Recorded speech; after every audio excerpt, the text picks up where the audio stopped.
हाँ, और इसके पश्चात फिर रोना चीखना चिल्लाना प्रारंभ किया, हाय रे मैं लुट गई, मेरा तो सर्वस्व चला गया। पूरा पड़ोस के सब लोग इकट्ठे हो गए। तो वो एक ही बात रटती थी, साईं स्वर्ग सिधारियां कुछ मैनू रखो। पंजाब देश की भाषा कहती थी कि हे स्वामी तुम तो स्वर्ग चले गए, कुछ मेरे लिए भी तो कह जाओ, कुछ मैनू रखो, मेरे लिए भी कुछ कहो। तो वो योगी राज के सिखाए हुए सिद्ध योगी के शिष्य कहने लगे कि खीर सड़ासड़ मारिया, कुछ चूरी चखो। तुमने तो खीर खूब फटकारी है, अब थोड़ा चूरी चूरमा रखा हुआ उसको भी चख करके देखो। तो स्वजन शब्द जो है ना, भागवतकार ने तो कहा है कि ये तो भेड़िए है। भेड़िया जैसे छोटे बच्चे को गोद में उठा करके चुरा के ले जाता है, तो वैसे नहीं जल्दी से गला फाड़ के उसको पहले गुदगुदाता है, और गुदगुदा के हंसाता है, और हंसा हंसा के मार डालता है। जब मर जाता है तो फिर उसका भक्षण करता है। जंगली जानवर होता है एक भेड़िया, वो मिली हुई नस्ल है बाघ की, और भेड़िए छोटी जो लोमड़ी फोमड़ी है उनसे मिलजुल करके वर्ण संकर है।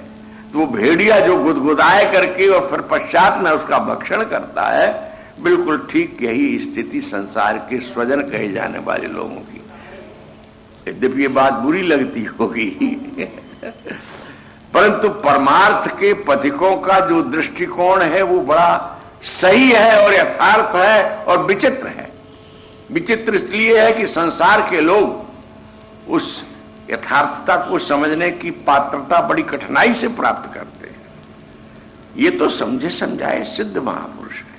ये जो कुछ बोल रहे हैं साधकों के लिए बोल रहे हैं, यद्यपि बोल रहे हैं अपने आप को कि दूरादपास स्वजना सुखमर्थ कोटिम सर्वेषु साधनवरीषु चिरम निराशा वर्षन्तमेव सहजाद्भुत सौख्यधाराम श्री राधिका चरण रेणुमहं स्मरामि। अहम मैं श्री राधिका के चरण रेणु का स्मरण करता हूं। क्या करके करता हूं? बोले ये सब कर दिया है मैंने पहले, दूर फेंक दिया है स्वजन वर्ग को, अर्थ को, अर्थ कोटि कोटि उस अर्थ से उत्पन्न होने वाले सुखों की वासना को। वैसे भी प्रत्यक्षतः हरिवंश जी महाराज के जब पिताश्री का निधन हुआ तो उनके पिता तत्कालीन दिल्ली दरबार के सम्मानित सदस्य थे। उनको 4000 मोहरों की प्राप्ति साल भर में हो इतनी बड़ी एक जागीर मिली हुई थी, और दरबार में यदा कदा उनको उपस्थित होना पड़ता था। वे ज्योतिष शास्त्र के और वेदांत शास्त्र के बड़े निष्णात विद्वान थे। उनका नाम था श्री व्यास मिश्र। वे बड़े सम्मानित रईस थे। तो जब उनका निधन हुआ तो दिल्ली दरबार से फरमान आया कि हे हरिवंश, तुम आकर के अपने पिता का जो सम्मान था उसे प्राप्त करो और हस्ताक्षर कर जाओ। इतने बड़े लोगों का यही स्वरूप होता है। तो इन्होंने यहां से एक श्लोक लिख के भेज दिया। श्लोक किसी अन्य विद्वान का सुभाषित श्लोक है, तो मुझे पूरी तरह से वो श्लोक तो याद नहीं है, उठ भी नहीं रहा है। उसका भाव ये है कि ये जितने भी राजा कहे जाने वाले लोग हैं, चाहे लोक के हों, चाहे स्वर्ग के हों, चाहे सत्यलोक के हों, सर्वे समान वैसा खलु कालग्रस्ता। राजाओं के पास अतुल संपत्ति होती है, तुम जो एक छोटी सी मनसबदारी दे रहे हो उसका तो मूल्य ही क्या है। राजा लोग जो अखंड पृथ्वी के होते हैं, मंडल के होते हैं, देशों के होते हैं, विशेष देशों के होते हैं, भूपति कहलाते हैं। सर्वे समान वैसा खलु कालग्रस्ता। अद्यबाब्द शतान्ते वा, आज चाहे 100 वर्ष के पश्चात वे मृत्यु के मुख में सब चले जाते हैं। और चले गए। कथा इमास्ते कथिता महीयसाम बिताए लोके सुयशप परेयुषाम विवेक वैराग्य विवक्षया विभो बचो विभूतिर न तो पारमार्थम। सुखदेव जी बोले, परीक्षित, हमने तुमको इस भागवत के माध्यम से जिन राजाधिराजों की, भक्तिमती देवियों की, बालकों की, ऋषि महर्षियों की जो विविध कथाएं, उनके लोक लीला चरित्र सुनाए हैं, ये इस पृथ्वी लोक को छोड़ करके चले गए। बिताए लोके, इस संसार को छोड़ करके चले गए। क्या छोड़ गए? बोले केवल यश छोड़ गए अपना। परेयुषाम, ये सब जो कथाएं हैं, ये विवेक वैराग्य की उत्पत्ति के लिए हम कह रहे हैं, अन्यथा इन कहानियों के रटने और गाने का कोई प्रयोजन नहीं है। इन्होंने कहा, सर्वे समान वैसा खलु काल वस्ता। जो कुछ दृश्यमान जगत है सब एक न एक दिन विनष्ट हो जाएगा।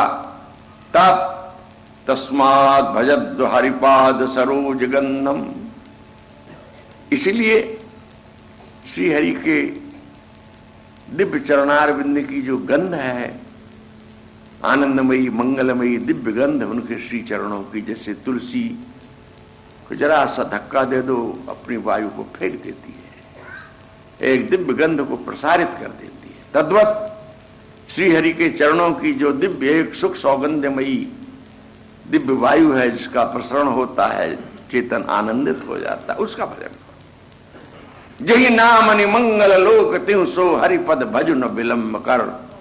ना जानो छिन अंत कवन बुद्धि घटई प्रकाशित छुट चैतन जु अचैत। देव मुनि भी विश्वासित पारा सरसुर इंदु कल्प कामिन मन फंद्या। परिविदोह देह दुख दुंद कौन क्रम काल निकंद्या। ए डरहि डरप हरिवंश हित जनब भ्रमहि गुण सलिल पर। जही नामनि मंगल लोक तिहु सो हरिपद भज न विलंब कर। कितनी बड़ी बात बताई। कहते हैं कि मैं नहीं जानता, मैं नहीं जानता माने और भी लोग नहीं जानते, अज्ञानी तो कतई नहीं जानते। जिस क्षण में, आज इस क्षण में मेरे अंतर में जो श्रेष्ठ और उच्चतम सात्विक बुद्धि उदय हो रही है, वो दूसरे क्षण में रहेगी कि नहीं रहेगी। एक क्षण के व्यतीत होने पर दूसरे क्षण में जो बुद्धि उत्पन्न होगी वो न जाने कितनी दूषित हो जाए, हो सकता है उत्तमोत्तम भी हो जाए। स्थिरता नहीं है जहां चंचल बुद्धि के विचारों का स्थैर्य नहीं है। तो ना जानो छिन अंत कवन बुद्धि घटे प्रकाशित। छुट चेतन जो अचेत त्यो मुनि भे विश्वासित।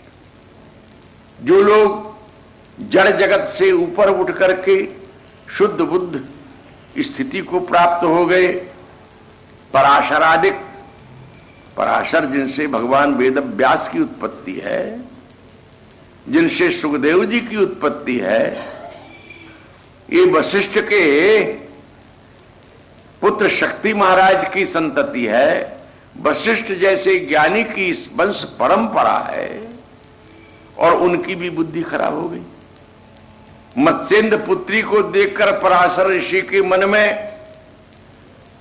अपने वीर स्थापन की कल्पना हुई।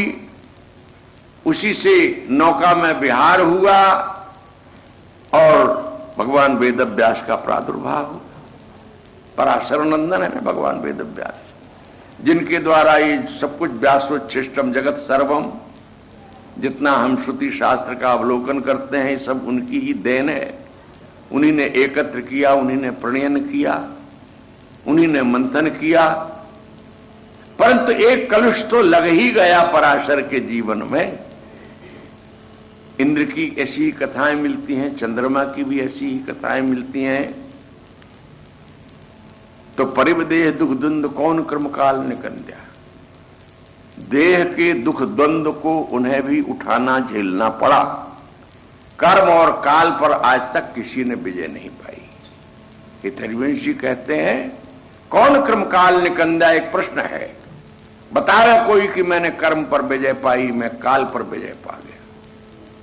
सत्यवक्ता कबीर तो बड़ी ऐसी बात कह देते हैं जो हम सबको बुरी लगती है, चुभ जाती है। एक जगह कबीर ने लिखा, मरिगा राम जिन रावण मारा। मरिगा कृष्ण जिन कृष्ण कंस पछारा, मरि मर जात शंभु अविनाशी। कहने का मतलब यहां केवल ठाकुर की उपेक्षा, सगुण अवतार की भर्त्सना निंदा नहीं है, तात्पर्य काल की स्वरूप महिमा का ज्ञान करा रहे हैं।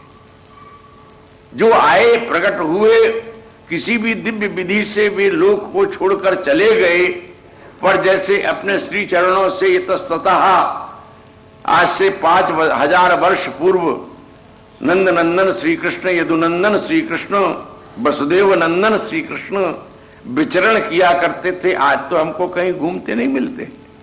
साधक लोग अपने भजन साधन से वे दिव्य हैं, चिन्मय हैं, नित्य हैं, शाश्वत हैं, सदा वृंदावन धाम में है, सदा मथुरापुरी में है, सदा द्वारिकापुरी में है। हमारे श्रुति शास्त्र संत सब कहते हैं और हम मानते हैं।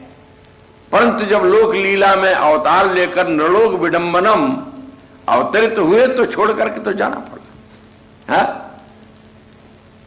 स्पष्ट इसका वर्णन है। श्री राम सरजू में जल मार्ग से अपने दिव्य धाम को चले गए, तो काल की गति पर किसी ने मेघ ठोकी हो ऐसा तो नहीं दिखता है कोई। और कर्म का फल तो निश्चित सबको मिलता है, स्वयं वो कहते हैं और सबने स्वीकार किया है। नंद जी भी कहते हैं कर्म ब्राह्मणानाम यत्र क्वापि सुरेच्छया मंगलाचरते दानई रतिर्न कृष्ण ईश्वरे। उद्धव आए, जब जाने लगे तो बोले नंद बाबा आपको कृष्ण के लिए कुछ कहना है, कोई संदेश है? तो उन्होंने कहा भाई कह देना। न मनसो वृत्तयो न स्युः कृष्ण पादाम्बुजाश्रया वाचो विदाय नीर्नाम नाम कायस्तत्प्रहवणादिषु कर्मभिर्ब्राह्मणानां यत्र क्वापि सुरेच्छया मंगलाचरतैर्दानैरतिर्न कृष्ण ईश्वरे। उद्धव, हमारे यहां बालक रूप से ईश्वर आया, हम उसको पहचान नहीं पाए, हम वो ममत्व में ही रह गए उसके प्रति। अब हम ये चाहते हैं कि हमारे मन की समस्त वृत्तियां श्री कृष्ण के चरण कमलों में लगी रहे हैं, और हमारी वाणी उसके नाम को गाती रहे, ये हमारी काया उसके चरणों में लौट रही रहे। देखो भक्ति भाव उमड़ा। कर्मानुसार हम जहां कहीं चले जाएं हमारा जन्म हो जाए। यत्र क्वापि सूरज है, वो ईश्वर है, उसके हाथ में शासन तंत्र है। ईशावास्यमिदं सर्वम यत् किंचित जगत्याम जगत, वो समस्त जड़ चेतन के ऊपर अनुशासन रखता है। तो हमारे कर्मानुसार हमको जहां कहीं भेज देवे, पर हम यही चाहेंगे कि हमारे चित्त की रति उस कृष्ण नामक ईश्वर में हो गए। कैसे मंगलमय शब्द बोले, यही बात हरिवंश जी भी कहते हैं। यत्र यत्र मम जन्म कर्म भिर्नारकेत परमे पदे थवा राधिका रति निकुंज मंडली तत्र तत्र हृदय में विराजताम। यत्र यत्र मम जन्म, जहां जहां कहीं मेरा जन्म हो, कोई निषेध नहीं है, कोई अन्य विनय नहीं, कोई भय नहीं है, कोई दुख नहीं, कोई सुख नहीं, क्योंकि कर्मरूप ईश्वर के हाथ का खिलौना है ये जीव जहां ले जाए।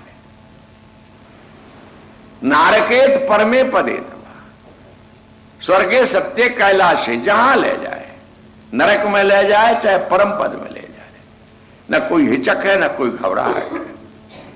और ऐसे ही परवर्ती काल के संतों ने भी कहा, स्वर्ग नरक अपवर्ग आस नहीं त्रास है। हमको स्वर्ग की, नरक की, अपवर्ग ना मोक्ष की ना आशा है, ना उसका कोई दुख ही है। जहां राखो तहां रहो, मान सुख रास है, वहां भी मस्ती के साथ रहेंगे। पर दीजिए यह वरदान न बिसरो केली को। इतना तो जरूर चाहूंगा कि आपकी ये श्याम तमाल से लिपटी हुई कंचन बेल की ये संबलित छवि मेरे हृदय में रहे। दीजिए यह वरदान न बिसरो केल को, भगवत बलित तमाल बिलो को बेली को। श्याम तमाल लाल से लिपटी हुई कंचन की लता की भांति ये सुकुमारांगी नबल किशोरी तत्सौंदर्यम सचनव वयो यौवन श्री प्रवेश सादृग भंगी सारस घनाश्चर्य वक्षोज कुंभ सोयम बिंबाधर मधुरिमा तत्स्वितम साच वाणी सेयम लीला गतिर्पन विस्मर्जते राधिकाया। ये भूलती नहीं है और न ये भूल है कभी। राधिका रतिन कुंज मंडली तत्र तत्र स्वर्गे सत्ये नरके वैकुंठे अपवर्गे, हमारे चित्त से जाए नहीं, भूले नहीं, हटे नहीं। तो कौन क्रम काल निकंदा, सावधान करते, यही डर ही डर पर हरिवंश है। हरिवंश कहते हैं यदि हित चाहते हो अपना, और संसार में कौन है जो अपना हित नहीं चाहता, और जो अपने हित को नहीं जानता वो तो पशु और पक्षियों से भी गया गुजरा है। पशु पक्षी भी अपने हित को पहचानते हैं। तुलसीदास जी कहते हैं हित अनहित पशु पक्षी जाना मानुष तन गुण ज्ञान निधाना। हित का स्वरूप तो बड़ा विलक्षण है। कई प्रिय हितम आत्मनिचय, वेद स्तुति में श्रीमद् भागवत में कहते हैं तुम प्रिय हो, तुम हित हो, तुम आत्मा हो। पर अब हित का जहां जैसा संपर्क हो जाता है ना, उसी के अनुसार उसका स्वरूप बन जाता है। चोर का हित चोरी में है, जल्लाद का हित हत्या कर देने में है, विषय का हित अपने विषय में है। कोई जैसे पात्र में, जिस रंग के पात्र में इस हित रूपी जल को रख दो वो तद्रूप हो जाएगा। पर वास्तविक हित कहां है? इन महापुरुषों से सुनो। श्री राधिका चरण रेणु हम स्मरण, उस चरण रेणु में ही तो ये उस हित की प्राप्ति के लिए, उस पर वस्तु की प्राप्ति में जितने बड़े बड़े हैं सब का त्याग करते चले जाएंगे। अभी तो स्थूल की बात कर रहे हैं जिनको स्वजन कहते हैं। ये स्वजन क्या है? संसार को सुख देने वाला ये धन है। ये धारणा इतनी दृढ़ रूप से बैठी हुई है कि धन ही सारे सृष्टि के सुखों का हेतु है। पर हमने तो बड़े बड़े धनियों को भी दुखी देखा। वो सुख की नींद नहीं सोते, चाहे 6 इंच मोटे डंलप के गद्दे पर सोते हो, पर बिना नींद की गोली लिए उनको नींद नहीं आती। नींद मस्ती की कौन लेते हैं? जिनको न धन की फिक्र है, न ऋण का सोच है। वही तो परमहंस है। आज तो बात विस्तृत हो जाएगी, समय हो गया है, घड़ी बार बार रोक रही है। ये कहते हैं दूरादपास स्वजनान सुखम अर्थ कोटिम। अब रह जाता है भगवान और भगवान की भक्ति और मोक्ष और उस सब की प्राप्ति, और प्राप्ति के पहले उसका साधन। ये कहते हैं मैं तो इस सब से भी हाथ जोड़ चुका हूं। सर्वेषु साधन वरेषु चिरम निराशा। छोटे मोटे साधनों की तो बात छोड़ो, प्रीत सिद्ध करने से लेकर के भगवान को सिद्ध करने तक, आज्ञावर्ती बनाने पर। एक दिन मैंने अनुष्ठान की बात कही ना, तो एक देवी आए करके पूछने लगी अनुष्ठान की विधि बनात बता दो। अनुष्ठान तो मोहन प्रसंग है, वशीकरण प्रसंग है। जैसे जंत्र मंत्र दादू टोना करके मनुष्यों को वश में किया जाता है, ऐसे ही हमारे तंत्र शास्त्रों में ठाकुर को वशवर्ती बनाने के लिए जो प्रयोग है उनका नाम अनुष्ठान है। वैष्णव तंत्रों में जो प्रयोग बताए गए हैं वो ठाकुर को नचाने के लिए प्रयोग बताए गए हैं। का इतना पाठ करो, इतना जप करो और ऐसे करो और इस विधि से करो तो ठाकुर को सामने आ जाना पड़ेगा। जैसे मधुसूदन जी के सामने आए। पर इसे प्रेम के स्वभाव वाले महापुरुषों ने कहा ये प्रेम नहीं है, ये तो अपने शास्त्र की मर्यादा की रक्षा के लिए ठाकुर उसके बसवर्ती हुआ सामने आ जाता है। परंतु जैसे ब्रज की बालाओं ने नचाया, जाहि अछेद अभेद सुभेद बतावे, नारद से सुख व्यास रटे पचिहारे तऊ पुनि पार न पावे, ताही हीर की छो हरिया छछिया भर छाछ पे नाच नचा, मैं अनुष्ठान ही नहीं नचा सकता। उनका प्रेम का अनुष्ठान कुछ और ही होता है, उसमें न कोई विधि होती न कुछ निषेध होता। जहां सामदुजात संस्कारो ना निवासो गोरावपी, वो कुछ और ही है। ये कहते हैं कि वह सर्वश्रेष्ठ वस्तु है और साधनों से वो हम हाथ जोड़ते हैं। साधन की उपेक्षा यहां पर वस्तु की गरिमा प्रकट करने में है, न कि साधन की को तिरस्कार करके छोड़ने में है। श्रोता को यहां सावधान होकर के सुनना चाहिए, नहीं तो क्या कल से माला फेंक यहां में जमुना जी में फेंक प्रवाहित कर दे, अब नाम जपने की क्या जरूरत है। नहीं, ऐसी बात नहीं है।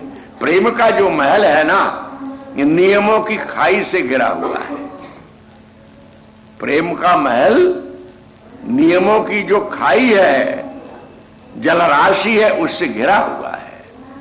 वैसे भी तावत कर्म कुर्वी तो यावत रतिर न जायते, शास्त्र सावधान करते हैं श्रोता को चतुर्दिक सावधान होकर के इस उपदेश को ग्रहण करना चाहिए। कर्म तब तक करते रहो, लौकिक वैदिक वा, लौकिक कर्मों को और वैदिक कर्मों को भी तब तक करते रहो जब तक तुम प्रेम की मस्ती में झूम नहीं जाते। जब मस्ती में झूम गए तब तुम्हारी हस्ती नहीं रहेगी, तब सवाल ही खत्म होगा, फिर तो तुम दीवाने हो गए और तब ये गीत तुमको तुम्हारे रूप में हो गया। हम दीवानों की क्या हस्ती है, आज यहां कल वहां चले, मस्ती का आलम साथ चला। हम धूल उड़ाते जहां चले, मत पूछो या किस लिए चले, बस चलना है इसलिए चले।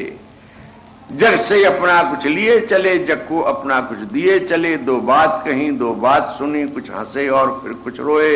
हम दीवानों की दुनिया में स्वच्छंद लुटाकर प्यार चले, अब अपना और पराया क्या। आबाद रहे रुकने वाले, हम स्वयं बंधे थे बंधन में और अपने बंधन तोड़ चले। हम दीवानों की क्या हस्ती।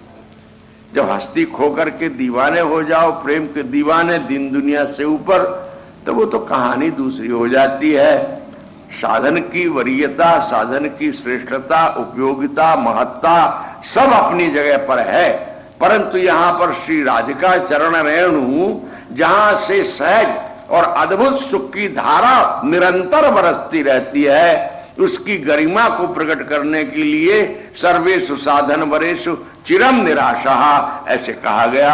अब शेष वार्ता कल निवेदन करेंगे, आज यही विश्राम। श्री राधा वल्लभ लाल, जय राधे जय राधे जय राधे जय श्री राधे,